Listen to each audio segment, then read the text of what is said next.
आपने जो आरटीआई लगाई थी, आपने बताया कि उससे जवाब नहीं मिले, आज अपील पे सुनवाई थी, क्या कुछ बातचीत हुई? देखिए, आज से करीब 1.5-2 महीने पहले मैंने मुख्य सचिव दिल्ली सरकार के दफ्तर में आरटीआई लगाई थी कि मैंने मंत्री रहते हुए जितनी भी डीसिल्टिंग दिल्ली में अलग अलग विभागों ने की, उसकी थर्ड पार्टी ऑडिट के आदेश दिए थे, तो उसमें क्या कार्रवाई हुई ये पूछा था। इसी तरीके से कुछ भ्रष्टाचार से संबंधित शिकायतें थी जिनको मैंने मुख्य सचिव को भेजा था कि भाई इसकी विजिलेंस इंक्वायरी कराइए, इसका क्या हुआ।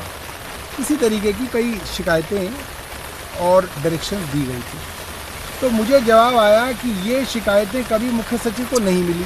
तो मैं हैरान हो गया कि ऐसा कैसे हो गया। नरेश कुमार जी को तो मैं डायरेक्शन देता रहा हूँ और उनके बाद उसके बारे में चर्चा होती रही है कि भाई आपको मैंने वो भेजी हुई है, वो बोलते थे अभी करते हैं।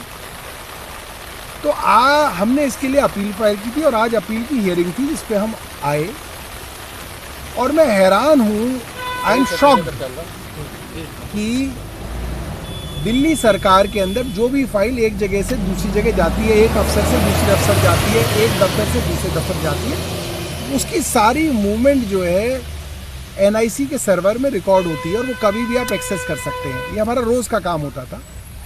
आज जब हमने वो फाइल मूवमेंट चेक कराई तो दिल्ली सरकार के सर्वर से, दिल्ली सरकार के कंप्यूटर से मेरे विभाग की, मेरे द्वारा भेजी गई कोई भी फाइल उपलब्ध नहीं है। सारे के सारी फाइल मूवमेंट गायब कर दी गई है। ये बड़ी बात है और एक सीरियस बात है। मैं नहीं समझता कि किसी सरकारी महकमे में आज तक ये हुआ होगा।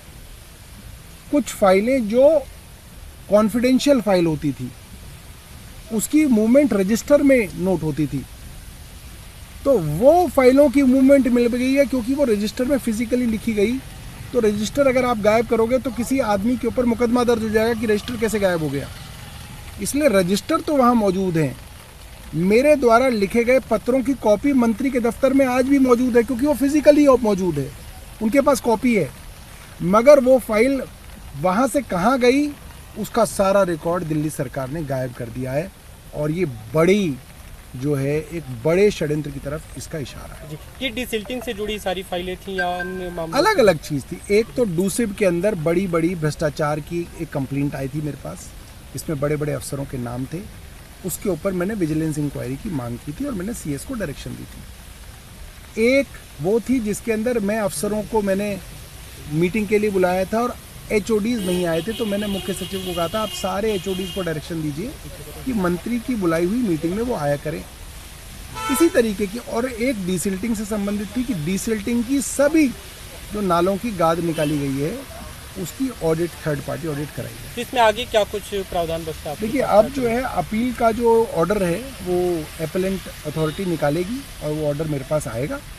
उसके बाद हम जो है सीआईसी में जाएंगे और उसके अंदर जो है मुझे नहीं लगता कि इतना आसान है कि आप रिकॉर्ड को गायब कर दें और आप भाग जाएं।